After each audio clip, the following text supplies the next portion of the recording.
Je veux un mariage ouvert. Il est temps d'explorer de vrais hommes, a exigé ma femme. Bien sûr, ai-je répondu. Puis elle a explosé quand notre voisin Canon m'a voulu. Quelques mois plus tard, les papiers du divorce ont été le coup de grâce. Salut tout le monde. Avant de commencer la vidéo d'aujourd'hui, j'ai besoin de votre aide. Nous avons remarqué que la chaîne perd un peu de vitesse, et s'abonner est l'une des meilleures façons de nous soutenir. C'est rapide, gratuit, et ça nous aide à continuer à vous proposer du contenu de qualité. Votre soutien compte énormément. Faisons grandir cette chaîne ensemble. Merci beaucoup. Maintenant, commençons la vidéo. Salut Reddit. Ma femme voulait une relation ouverte et s'est tout de suite lancée dans des aventures avec d'autres hommes. Puis elle a complètement perdu la tête quand le voisin qu'elle avait toujours détesté a commencé à flirter avec moi. Je lui ai dit, je ne fais que ce que tu voulais. Elle a rétorqué, c'est différent. Ça ne compte pas si c'est quelqu'un qu'on connaît. Alors j'ai arrêté de discuter et j'ai joué la carte de la patience. Je l'ai laissé s'amuser. Pendant ce temps, j'ai sécurisé mes affaires et préparé ma sortie. Voilà comment ça s'est passé. Moi, homme de 36 ans, je conduis des camions à travers le pays depuis 12 ans. Bon salaire si on ne craint pas la solitude. Jusqu'à récemment, je pensais que mon mariage avec Jen, 35 ans, tenait plutôt bien. Nous sommes ensemble depuis 10 ans, mariés depuis 7. J'ai acheté ma maison avant notre mariage. 3 chambres, 2 salles de bain, construites dans les années 90. Payée $210 000 en 2015, aujourd'hui elle vaut près de $450 000. Quand nous nous sommes rencontrés, Jen semblait apprécier ma stabilité. Je partais plusieurs jours en tournée, puis je rentrais quelques jours. Nous avions un système. Elle travaillait dans un bureau d'assurance, gérait la cuisine. Moi, je m'occupais des réparations et du jardin. Une organisation simple qui fonctionnait. Une division pratique des tâches, adaptée à mon emploi du temps. Notre vie n'était pas glamour selon les standards actuels d'Instagram, mais elle était solide. On allait camper à la montagne, on voyait un petit cercle d'amis, on regardait des films le week-end. La vie normale. Je croyais que nous étions sur la même longueur d'onde concernant ce que signifiait le mariage, partenariat, loyauté, construire quelque chose ensemble. Puis tout a changé quand sa sœur Vanessa, 38 ans, est revenue en ville après son deuxième divorce. Divorcée 2 fois, toujours à courir après un nouveau mec ou une nouvelle expérience de vie. Le genre de femme qui poste des citations inspirantes sur les réseaux sociaux alors que sa vie est un désastre. Elle squattait soudain chez nous, bourrant la tête de Jen avec des histoires de voyages exotiques, d'aventures de week-end, et de « la vie est trop courte pour être enfermée ». Je n'étais pas aveugle. Je voyais bien les changements. Jen est passée de « contente de notre vie » à « je rate une grande aventure ». Elle a commencé à suivre toutes ces influenceuses lifestyle, des femmes de 30 ou 40 ans, avec un temps et de l'argent suspect, qui voyageaient tout le temps à Bali ou ailleurs. Après ça, j'ai remarqué de nouveaux comportements. D'abord des plaintes sur notre routine ennuyeuse. Puis des remarques du style « tu ne peux pas comprendre, tu n'es qu'un routier ». Comme si d'un coup, le travail qui payait tout devenait quelque chose de méprisable. Elle levait les yeux au ciel quand je parlais d'épargne retraite ou d'amélioration de la maison. Elle lâchait des commentaires bizarres sur d'autres couples qu'on connaissait. Du genre « tu savais que Mike et Sarah sont en thérapie ? Ils bossent sur leur compatibilité sexuelle ». Elle balançait ça à table comme si c'était banal. Il y a 3 mois, elle a quitté son job sans même m'en parler. J'ai besoin de me retrouver, Dave, a-t-elle annoncé un soir, alors que je rentrais éreinté après 14 heures de route. Ce boulot d'assurance me tue l'âme. Je suis faite pour plus. J'étais trop fatigué pour discuter, j'ai juste demandé, quel est le plan ? Un autre boulot ? Des études ? Des questions raisonnables ? Non. J'ai besoin de temps pour explorer mes options, a-t-elle dit, comme si elle venait juste de finir la fac au lieu d'être une femme de 35 ans avec des factures. Je pense à quelque chose qui me permet d'exprimer ma vraie nature, exprime-toi aux frais de quelqu'un d'autre, ai-je pensé, sans le dire. Nous avions assez d'économies pour qu'elle prenne une pause, et je me suis dit que ça l'aiderait peut-être à se recentrer. Mais en fait, ça voulait dire traîner sur Instagram et aller à des brunchs sans fin avec Vanessa pendant que j'étais sur la route. Notre accord sur le partage des responsabilités ? Terminé. Je rentrais à une maison sale, sans nourriture, et j'avais droit à des reproches si j'en parlais. Vaisselle empilée, linge sale qui traîne. Par contre, elle trouvait le temps de s'acheter des vêtements et de se faire les ongles 2 fois par semaine. Le pire, ce n'était pas le désordre. C'était de rentrer chez moi et de me sentir comme un intrus, comme si je dérangeais sa vraie vie. Elle passait des heures au téléphone avec Vanessa ou une nouvelle copine, et me lançait ce regard du genre « Ah, t'es déjà rentré ?» avant de replonger dans sa conversation. Le ménage, c'est indigne de moi. Elle l'a réellement dit une fois quand je lui ai demandé si elle pouvait au moins remplir le lave-vaisselle. C'est trop restrictif pour ma croissance personnelle. Je n'ai pas fait d'histoire. J'ai juste commencé à tout faire moi-même, cuisiner mes repas, nettoyer, laver mon linge, tout en travaillant plus de 60 heures par semaine sur la route. Mais mentalement, j'ai décroché. J'ai passé plus de temps avec mes potes au garage, à bricoler sur des voitures de collection. J'ai une Camaro de 1967 que je restaure depuis des années. Rien de tel que de réparer un vieux moteur pour vider sa tête. Pas besoin de deviner. Tu diagnostiques, tu répares, ça remarche. Si seulement les relations humaines étaient aussi simples. Puis les disputes sont devenues plus fréquentes. Je soulignais qu'elle ne contribuait plus. Elle m'accusait d'être contrôlant et financièrement abusif. Je rappelais notre accord. Elle répondait que les accords évoluent et que je devais vivre avec mon temps. Je demandais où en était sa recherche de boulot, elle m'accusait de ne pas soutenir son parcours. Donc voilà, je rentre d'une tournée de 3 jours, pensant que c'était un mardi comme les autres. Jen me demande de m'asseoir au salon. Elle avait ce regard, celui qu'on a avant de lâcher une bombe. Dave, a-t-elle commencé, en tournant son verre. J'ai beaucoup réfléchi à nous. Oh. Mon estomac a fait un bond, mais j'ai gardé mon visage neutre. Je pense qu'il est temps qu'on explore, a-t-elle dit, droit dans les yeux. Explorer quoi? Les parcs nationaux, ai-je demandé calmement. Elle a poussé un soupir agacé. Non, Dave. Avec d'autres personnes. Un mariage ouvert. Mon cerveau a disjoncté. C'était Jen. Ma Jen. La femme qui devenait jalouse quand je disais qu'une caissière de relais routier était sympa. Et là, elle me balance tranquillement qu'elle veut coucher avec d'autres comme si elle proposait un nouveau resto. Attends, t'es sérieuse? C'est tout ce que j'ai pu dire. Oui, complètement, a-t-elle répondu, avec un enthousiasme bizarre. Je pense que ça pourrait nous libérer. Apporter une nouvelle étincelle. On pourrait tous les deux vivre de nouvelles expériences, de nouvelles personnes, pas de secrets. Tout transparent. Ce mariage est trop restrictif, je veux explorer les autres. Ma première réaction a été la colère, suivie d'un calme glacial. Donc tu veux coucher avec d'autres mecs? Tromper sans dire que tu veux tromper, ai-je lancé. Ce n'est pas que ça, a-t-elle bégayé. C'est une question de liberté et de croissance, pour nous deux. Je veux voir d'autres hommes. Tu sais, des hommes plus intéressants, comme ce coach de CrossFit dont toi et Vanessa parlaient tout le temps. Son visage a rougi. Touché. Elle parlait de ce mat depuis des semaines. À quel point son parcours était inspirant. Comment il avait quitté son job de bureau pour devenir coach sportif. Comment il se connectait vraiment à son « moi authentique ». Son moi authentique. Peu importe ce que ça veut dire. Nous avons discuté pendant 1 heure, les arguments habituels. Elle voulait des expériences. J'ai rappelé que les vœux avaient une importance. Elle m'a dit que j'étais coincé dans une pensée patriarcale. Je lui ai rappelé qu'elle valorisait autrefois la loyauté, et on tournait en rond. Elle continuait d'utiliser ces mots à la mode, modèles relationnels évolutifs, non-monogamie éthique, expansion de notre capacité de connexion, comme si elle avait avalé un livre de développement personnel. Pendant ce temps, moi je pensais aux mensualités du crédit immobilier et aux risques de MST. Finalement, j'ai arrêté de discuter et j'ai décidé de jouer la carte du long terme. D'accord, Jen, ai-je dit. Elle a cligné des yeux. D'accord?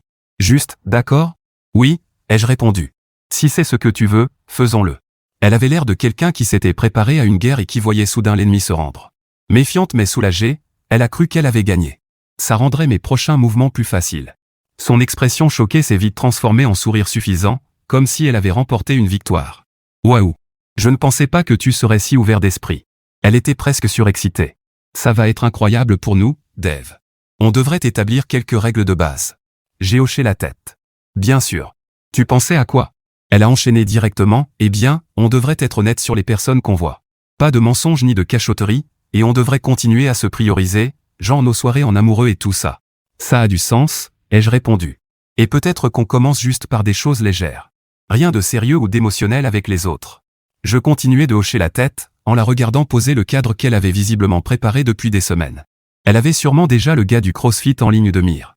Il aimait toutes ses publications Instagram. Subtil. Tu pensais commencer quand? Ai-je demandé. Elle a détourné le regard. Eh bien, il y a une soirée au gym demain soir. Évidemment. Vas-y, ai-je dit. J'ai une tournée de 3 jours qui démarre demain de toute façon. Elle était confuse, presque déçue de voir à quel point c'était facile. Elle s'était clairement préparée à des disputes dans sa tête, s'attendait à ce que je me batte plus, peut-être qu'elle en avait même envie. Les 6 semaines suivantes ont été folles. Jen s'est plongée dans son nouveau mode de vie avec enthousiasme. Moi, je répondais juste par des « d'accord » ou « amuse-toi bien ». Jamais je ne demandais de détails. Ça la rendait folle que je ne sois pas jaloux. C'était comme regarder quelqu'un vivre un fantasme qu'il s'était convaincu d'être sophistiqué et évolué, alors qu'en réalité, il s'agissait juste de coucher avec quelqu'un de nouveau tout en gardant sa couverture de sécurité à la maison. Pendant ce temps, je mettais tranquillement de l'ordre dans mes affaires. J'ai appelé ma banque et ouvert un nouveau compte ailleurs. J'ai commencé à transférer de petites sommes. Rien de suspect, juste de quoi me constituer un filet de sécurité. J'ai tout documenté sur notre mariage dans un fichier protégé par mot de passe. J'ai programmé une consultation avec un avocat spécialisé en divorce pendant l'une de mes longues tournées. J'ai aussi intensifié mes séances de sport, gros exercices polyarticulaires, cardio, perte de 7 kilos de gras, prise de muscle, meilleure hygiène de vie. Je me suis dit que si j'allais redevenir célibataire, autant être la meilleure version de moi-même. L'avocat, Mike, avait déjà tout vu. Cas classique, m'a-t-il dit après que je lui ai expliqué la situation. Elle veut le beurre et l'argent du beurre. Ta maison est prémaritale, donc protégée. Pas d'enfant, c'est plus simple. Continue de tout documenter et ne la confronte pas encore. Mike, un type direct dans la cinquantaine, divorcé 2 fois lui-même, disait que ses propres expériences l'avaient rendu meilleur dans son métier. Il pouvait repérer les schémas parce qu'il les avait vécus. Les femmes comme ta femme, m'a-t-il expliqué en s'adossant à sa chaise, elles croient tout avoir compris. Elles pensent pouvoir avoir la liberté du célibat avec la sécurité du mariage. Ça ne marche pas comme ça. J'ai suivi ses conseils, gardé la tête basse, laissé Jen s'amuser, et préparé tranquillement l'inévitable. Environ 2 mois après le début de cet arrangement, le couperet est tombé. Nous avons une voisine, Amanda, 35 ans, qui vit 2 maisons plus loin. Canon, type coach sportive, toujours en legging. Depuis des années, elle était trop amicale avec moi selon Jen, qui faisait des remarques jalouses à ce sujet. Amanda me parlait parfois quand je bricolais mon camion dans l'allée. Des choses simples, voiture, potin du quartier. J'étais toujours resté strictement cordial par respect pour mon mariage. Amanda était célibataire, sans enfant, donnait des cours de fitness dans un studio du centre-ville. Un samedi, je faisais la vidange de mon camion quand Amanda est venue. « Salut voisin », a-t-elle dit en souriant, accoudée à ma boîte à outils. « Ça fait un moment qu'on ne t'a pas vu. » « Beaucoup de route », ai-je répondu en m'essuyant les mains. Elle était superbe. Débardeur, short, le look parfait. Elle m'a souri différemment cette fois, avec plus d'intention. « J'ai entendu dire par le quartier que toi et Jen aviez un certain arrangement maintenant. » Je l'ai regardé. « Où t'as entendu ça ? Petit quartier. Jen a été vue plusieurs fois avec ce gars. C'est assez évident. » Elle a haussé les épaules. Je me demandais juste si ça allait dans les 2 sens. Avant que je puisse répondre, la voiture de Jen est arrivée dans l'allée. Son visage quand elle a vu Amanda me parler ? Inestimable. De la panique pure. Elle a presque couru. « Dave, qu'est-ce qu'il se passe ?» Amanda a souri innocemment. Juste un petit bonjour à Dave. « Ouais », a dit Jen, les yeux passant nerveusement de l'une à l'autre. « Dave, on peut parler à l'intérieur 1 minute ?» Dès qu'on a franchi la porte, elle a explosé. « C'était quoi ça ? Toi et Amanda ? » On discutait, ai-je dit calmement. Comme on l'a toujours fait. Ne joue pas au naïf. Elle te dévorait des yeux. J'ai levé un sourcil. Et c'est un problème parce que c'est Amanda. La femme dont je t'ai dit pendant des années qu'elle avait un faible pour toi. Je me suis adossé au comptoir. Je croyais qu'on avait un mariage ouvert maintenant. N'est-ce pas ce que tu voulais ? Explorer ? Son visage est passé par 5 émotions différentes. C'est différent. Amanda, on la voit tout le temps. Ce serait bizarre et compliqué. Donc ton coach de CrossFit, ça va ? Mais ma voisine, non ? Intéressant. Ce n'est pas pareil, a-t-elle insisté. Matt, c'est juste du casual. Pas d'émotion. Et tu sais très bien qu'Amanda ne serait pas casual parce qu'elle a toujours eu un faible pour toi. Elle voudrait plus. Jen criait presque à présent. Moi, je suis resté parfaitement calme. Donc ton problème, ce n'est pas que je puisse coucher avec quelqu'un d'autre. Ton problème, c'est que ce soit quelqu'un qui m'apprécie vraiment. Ce n'est pas ce que j'ai dit. C'est exactement ce que tu as dit, Jen. Tu acceptes que j'ai des relations sans importance avec des inconnus. Mais Dieu nous garde que je me connecte avec quelqu'un qui pourrait vraiment tenir à moi. La dispute a continué pendant des heures. Sa position changeait sans cesse. D'abord, Amanda était hors limite parce qu'elle était une voisine, puis parce qu'elle était l'ennemie de Jen, nouvelle pour moi, puis parce que les mariages ouverts devaient être une question de nouvelles expériences, pas d'anciens coups de cœur. J'ai fini par sortir et aller dans le garage. J'ai passé le reste de la journée à travailler sur ma voiture de projet. Ça m'a donné le temps de réfléchir. Les semaines suivantes ont été tendues. Jen a continué son exploration avec Matt de la salle de CrossFit et apparemment avec un autre type rencontré dans un bar. Pendant ce temps, j'étais sous surveillance. Elle rentrait parfois plus tôt quand je ne travaillais pas, commençait à vérifier mon téléphone quand elle pensait que je dormais, essayait même d'obtenir le mot de passe de mon nouveau compte email. Je ne lui donnais rien à trouver, ce qui la rendait encore plus paranoïaque. Plus le coffre au trésor était vide, plus elle était convaincue que j'avais caché les vrais biens ailleurs. Projection classique. Elle agissait de façon louche, donc évidemment je devais en faire autant. Mon attention s'est complètement tournée vers l'amélioration personnelle. J'allais à la salle 5 jours par semaine, je lisais des livres sur la finance et l'investissement pendant mes longs trajets, je reprenais contact avec de vieux amis perdus de vue pendant mon mariage, j'avais de vrais passe-temps de nouveau. Honnêtement, j'étais dans la meilleure forme de ma vie, passé de 97 à 84 kilos, soulevant plus de poids que dans ma vingtaine. Il y a quelque chose de thérapeutique à pousser lourd quand ta vie semble hors de contrôle. Tu ne peux pas réparer ton mariage ? Au moins, tu peux ajouter une plaque de plus sur la barre. Mon avocat spécialisé en divorce est devenu mon pote officieux. Je l'appelais pendant mes longues heures de route, lui donnait les dernières nouvelles, et il me rappelait de tenir le cap, documente tout. N'engage pas, laisse-la creuser sa propre tombe. Puis Amanda a monté les enchères. Elle m'a envoyé un texto un après-midi. Petit barbecue ce week-end. Juste quelques voisins. Tu devrais venir. Jen aussi, bien sûr. J'ai montré le message à Jen. J'ai cru qu'elle allait littéralement exploser. On n'y va pas, a-t-elle lâché sèchement. Elle essaie juste de se rapprocher de toi. Peut-être que j'ai envie d'y aller, ai-je répondu calmement. Bonne bouffe, voisin, ambiance sociale normale. Pendant que tu reluques Amanda en bikini, je ne crois pas. Intéressant comme toi tu peux aller à de vrais rendez-vous avec d'autres hommes, mais moi je ne peux pas assister à un barbecue de quartier. C'est différent et tu le sais. Différent comment, exactement? Elle n'a pas su l'articuler sans admettre son hypocrisie. Elle répétait juste que c'était différent, et que je faisais exprès de ne pas comprendre. Je suis allé au barbecue quand même. Jen a refusé d'y aller. C'était exactement comme Amanda l'avait dit. Juste quelques voisins, bonne bouffe, boisson. Rien d'inapproprié. Amanda et moi avons parlé, mais rien de déplacé. Un autre voisin, un vieux de la vieille nommé Franck, m'a pris à part à un moment donné. J'ai entendu parler de ta situation, m'a-t-il dit en me tendant un verre. J'ai traversé quelque chose de similaire avec ma première femme en 92. Ces histoires de mariages ouverts, ça ne marche jamais comme on te les vend. Quelqu'un a toujours un agenda. Franck avait ce visage buriné qui avait tout vu. Vétéran du Vietnam, retraité maintenant, mais toujours bâti comme s'il pouvait se défendre. Le genre de gars qui te donnerait sa chemise mais qui ne se gênerait pas pour te dire quand tu fais l'idiot. Et comment ça s'est terminé pour toi? Ai-je demandé. Il a rigolé. Je l'ai surprise avec mon soi-disant meilleur ami. En fait, la partie ouverte, c'était juste pour elle, pas pour moi. Classique arnaque. J'ai divorcé. J'ai perdu la maison parce que je n'y connaissais rien à l'époque. Mais c'est la meilleure chose qui me soit arrivée. J'ai épousé Hélène 6 ans plus tard. On est ensemble depuis 30 ans maintenant.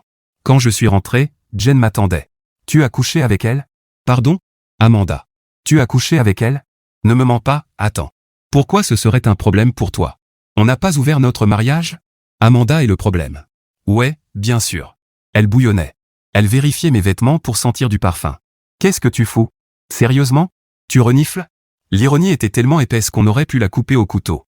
Elle cherchait des preuves de tromperie alors qu'elle revenait avec des suçons qu'elle ne se donnait même plus la peine de cacher. Arrête de me mentir. Seigneur. Le lendemain, Vanessa est passée à la maison pendant que Jen était dehors avec un de ses mecs.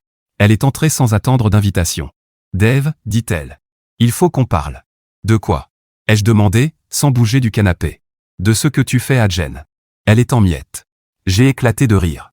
De ce que je fais à Jen. C'est riche, ça. Elle voulait ouvrir la relation pour améliorer les choses entre vous. Pour mettre un peu de piment. Pas pour que tu cours après la première fille qui te montre de l'intérêt. Intéressant. Vanessa s'est assise sans y être invitée. Jen tient à toi. Elle essaie juste de se trouver. Dans le lit d'autres mecs. Ne sois pas vulgaire. C'était censé être une expérience de croissance mutuelle. Mutuelle, ai-je répété. Alors pourquoi est-ce un problème que je sois allé à un barbecue de quartier? Parce que tes intentions n'étaient pas pures. Tu voulais blesser Jen. En mangeant un hamburger? Vanessa a soupiré théâtralement. Tu fais exprès de ne pas comprendre. Jen sait qu'Amanda a toujours eu un faible pour toi. C'est irrespectueux. Et Jen qui couche avec Matt le crossfitter, ce n'est pas irrespectueux, c'est différent. C'est juste physique. Il n'y a pas d'histoire entre eux. Même baratin, messager différent. Je me suis levé. Vanessa, avec tout le respect que je te dois, c'est-à-dire aucun, ça concerne Jen et moi. Tu l'as encouragée à se trouver et à ouvrir notre mariage. Ne fais pas semblant d'être surprise quand ça ne se déroule pas comme tu l'avais imaginé. Ce soir-là, Jen a essayé une autre approche. Elle est rentrée quasiment nue, a tenté de me séduire. Je n'étais pas intéressé. Qu'est-ce qui ne va pas? Demanda-t-elle. Je pensais qu'on pouvait se reconnecter. Je n'en ai pas envie, ai-je dit. C'est à cause d'elle? Exigea-t-elle, le masque de séduction disparaissant aussitôt. Non, c'est juste que je n'ai pas envie. Tu me punis. J'ai accepté exactement ce que tu voulais. 4 mois après l'ouverture de notre mariage, je documentais tout. Chaque dispute sur ses doubles standards, chaque fois qu'elle rentrait tard après être sortie avec un autre type, chaque dollar dépensé sur notre compte commun pour son nouveau style de vie, vêtements, dîner, chambre d'hôtel. J'avais une adresse email séparée qu'elle ne connaissait pas où je transférais toutes nos conversations par texto. Des captures de ses réseaux sociaux où elle postait des conneries vagues sur le fait de se trouver et d'explorer de nouvelles connexions, tout en se plaignant dans la même phrase de problèmes de confiance et de trahison émotionnelle quand elle parlait de moi. La séparation mentale était totale. Je la regardais comme une étrangère maintenant.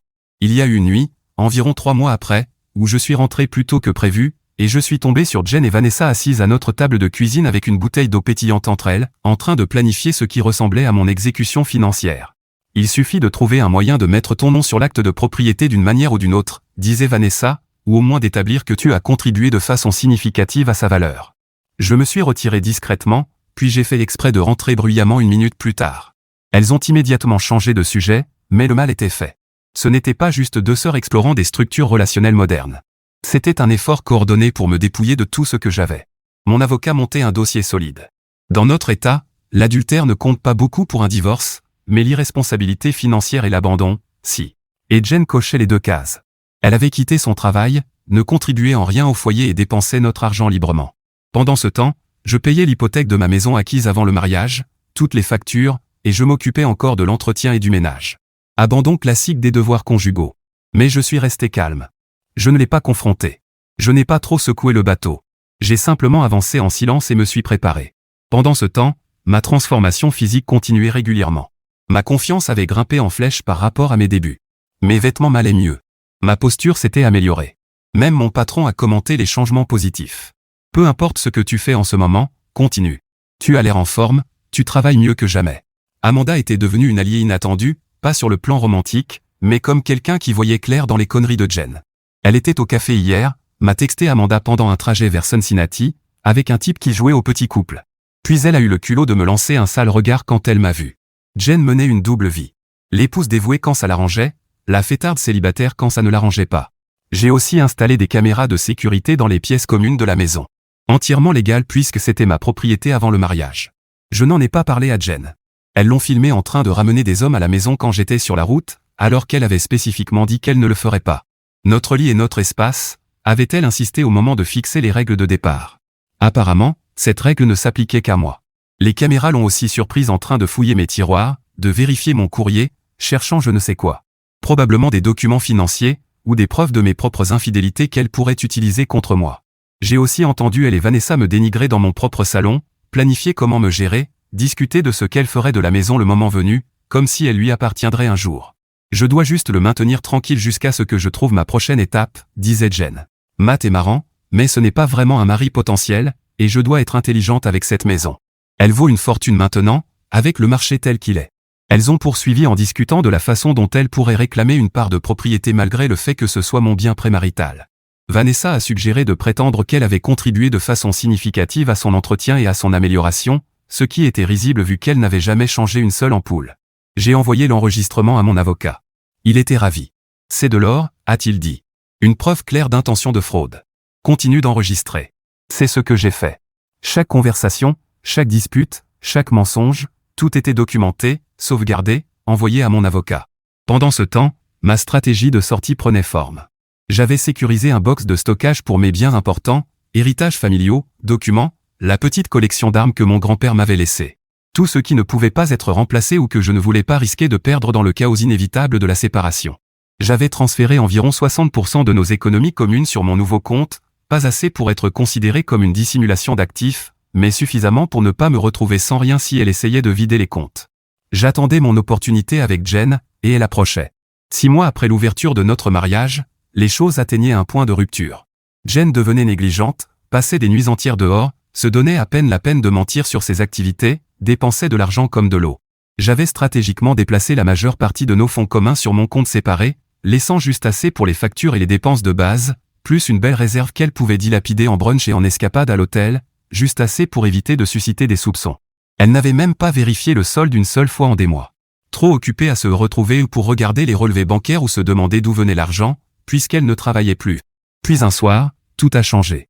Je suis rentré d'un trajet de 3 jours et j'ai trouvé Jen et Matt le crossfitter dans notre salon, en train de boire et de paraître très à l'aise. « Dave » dit-elle d'un ton faussement enjoué. « Tu te souviens de Matt » Matt avait l'air mal à l'aise mais essayait de faire bonne figure. « Salut mec. Ravi de enfin te rencontrer correctement. » Il était exactement ce que j'imaginais. La trentaine, coupe de cheveux hors de prix, le genre de muscles qui viennent de l'entraînement des muscles miroirs en zappant le jour des jambes, portant un de ces t-shirts techniques à $80 qui ne sont en réalité que du polyester. Voir Matt là, les pieds posés sur mon canapé, c'était déjà mauvais. Le regarder verser mon lagavulin d'anniversaire dans un gobelet en plastique, c'était la goutte de trop. J'ai posé mon sac de voyage. Tu es en train de boire mon lagavulin. Jen a agité la main avec désinvolture. Ne sois pas mesquin. C'est moi qui ai acheté cette bouteille. Ce n'était pas vrai. C'était un cadeau d'anniversaire de mon frère qu'elle m'avait vu ouvrir le mois dernier, mais ce n'était pas la question. Tu l'as amené dans notre maison, ai-je dit sèchement. C'était une de tes règles. Pas de gens dans notre maison. Je pense qu'on a dépassé ça maintenant, dit-elle en levant les yeux au ciel. Ça fait 6 mois. Les règles évoluent. Comme elles ont évolué à propos d'Amanda? Matt nous regardait tour à tour, sentant clairement la tension. Peut-être que je devrais partir. Non. Reste, insista Jen, posant sa main sur son bras. Dave dramatise. C'est ma maison aussi. Quelque chose a craqué en moi à ce moment-là. J'en avais fini. En fait, ai-je dit calmement, non. Pardon? Les yeux de Jen se sont plissés. Cette maison n'est pas à toi. Elle ne l'a jamais été. Je l'ai achetée avant notre mariage. Tu n'as rien contribué à l'hypothèque, aux impôts ni à l'entretien. Légalement, tu es au mieux une locataire.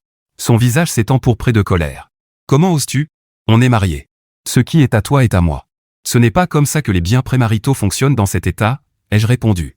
Mais je suis sûr que Vanessa te l'a dit quand vous planifiez comment prendre ma maison le moment venu. Le visage de Jen est devenu livide. Matt avait l'air de vouloir disparaître dans le sol. De quoi tu parles? Balbutia-t-elle. Je t'ai entendu. Toi et Vanessa. Planifiant ton prochain coup. Discutant de la façon de revendiquer ma maison. Me traitant de pigeon. Tu m'espionnais? Cria-t-elle. Pas espionner. Protéger mes biens contre quelqu'un qui a explicitement déclaré son intention de me les prendre. Matt s'est levé. Je m'en vais. Ce n'est pas ce que tu m'avais dit, Jen. Elle l'ignora, concentrée entièrement sur moi. Tu avais prévu ça depuis le début, accepter le mariage ouvert juste pour me piéger. J'ai éclaté de rire. Te piéger dans quoi? Coucher avec d'autres hommes? Inviter ta sœur pour comploter contre moi? Amener ton amant dans ma maison pour boire mon whisky? Ouais. Quel piège élaboré. Matt était déjà en train de partir. Un gars malin. Ne pars pas, cria Jen derrière lui. Ça ne te concerne pas. Mais il était parti. Au moins, il avait eu le bon sens de reconnaître une scène de merde quand il en voyait une. Jen s'est tournée vers moi. Tu as tout gâché. Ça marchait très bien jusqu'à ce que tu deviennes possessif et bizarre. Ça marchait pour qui exactement? Toi, qui t'amuses pendant que je travaille 60 heures par semaine pour tout payer. Toi, qui amène des hommes chez moi alors que moi je ne peux même pas parler à une voisine sans être accusé de tromperie. C'est ça, ta définition de marcher bien? Je n'ai jamais trompé. On avait un accord. Un accord que tu changeais unilatéralement quand ça t'arrangeait. Elle a tenté une autre approche, soudain les larmes aux yeux. Je n'avais besoin que de me retrouver, Dave. J'étais perdu. Ce n'était jamais une question de ne pas t'aimer. Épargne-moi ça, dis-je. Je t'ai regardé te retrouver pendant 6 mois. En fait, ce que tu as trouvé, c'est que tu aimais coucher avec d'autres types tout en ayant un fournisseur stable à la maison. Eh bien, cet arrangement est terminé. Qu'est-ce que ça veut dire? Demanda-t-elle, soudain méfiante. Ça veut dire que j'ai fini. J'en avais fini depuis des mois. J'attendais juste le bon moment. Le bon moment pourquoi? Sa voix avait rétréci. Pour mettre fin à cette mascarade de mariage. Elle me fixa, puis son expression se durcit. Très bien. Si c'est ce que tu veux. Mais ne crois pas que je vais m'en aller les mains vides. Je connais mes droits. La moitié de cette maison est à moi, la moitié de ta retraite, la moitié de tout. Je souris. On verra bien. J'ai dormi dans un motel cette nuit-là.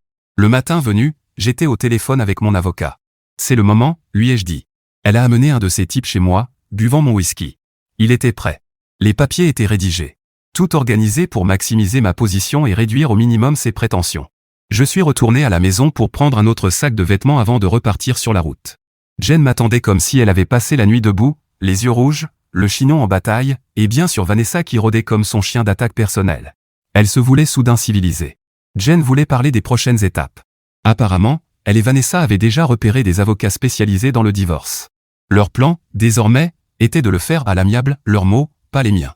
Vanessa osa suggérer que Jen méritait probablement au moins 60 ou 70% de tout, puisque j'étais clairement celui qui rompait le contrat de mariage. Une pure illusion, sans aucune base légale. Mais elle hochait toutes les deux la tête comme si c'était une règle établie. Jen se comportait comme si elle méritait une part de tout. Elle prétendait avoir contribué en étant présente, en m'apportant un soutien émotionnel, tout le discours habituel. Vanessa renchérissait, affirmant que Jen avait été la colonne vertébrale du foyer. Je n'ai même pas argumenté. Ça ne servait à rien. La réalité était simple. Elle ne nettoyait pas, ne travaillait pas, n'entretenait rien. Chaque fois que je rentrais d'un trajet, la maison ressemblait à une scène de crime. Je faisais le ménage, payais les factures, m'occupais du jardin, de tout. Cite une seule chose utile que tu as faite ces 6 derniers mois, ai-je dit calmement. Silence. Elle n'a pas su en nommer une seule. Sa défense, le travail émotionnel et un vague charabia sur sa présence et secondes. Voilà ce qui va se passer, ai-je dit en fermant ma valise. Je pars sur mon trajet prévu. Quand je reviendrai dans 3 jours, je m'attends à ce que tu commences à organiser ton déménagement. Quoi? Je ne vais nulle part, déclara Jen. C'est ma maison aussi. Non. Et tu verras que les tribunaux seront d'accord avec moi.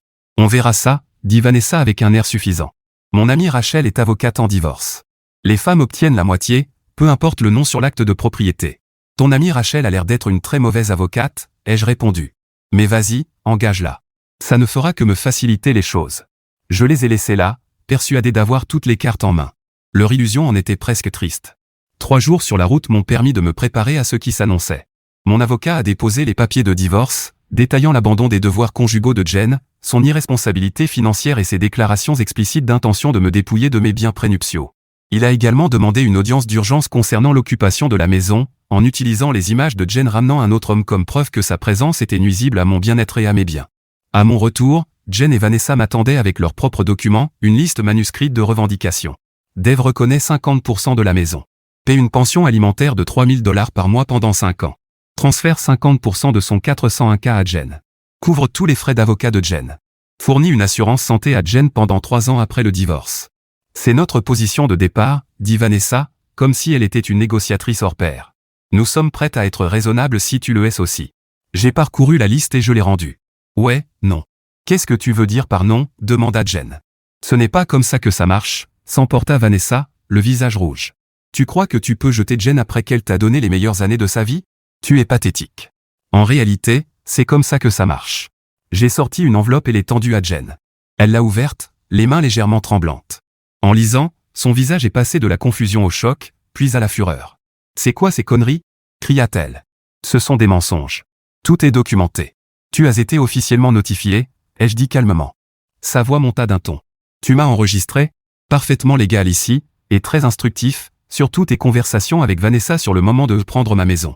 Vanessa attrapa les papiers, les parcourant frénétiquement. Ça ne tiendra pas. La maison est un bien matrimonial, peu importe quand tu l'as acheté. Pas dans cet état, pas avec un historique documenté de séparation financière et sa contribution exacte de $0 au prêt ou à l'entretien. Tu ne peux pas me virer de ma propre maison, hurla Jen, presque hystérique. Elle n'a jamais été à toi. Et oui, je peux et je le ferai.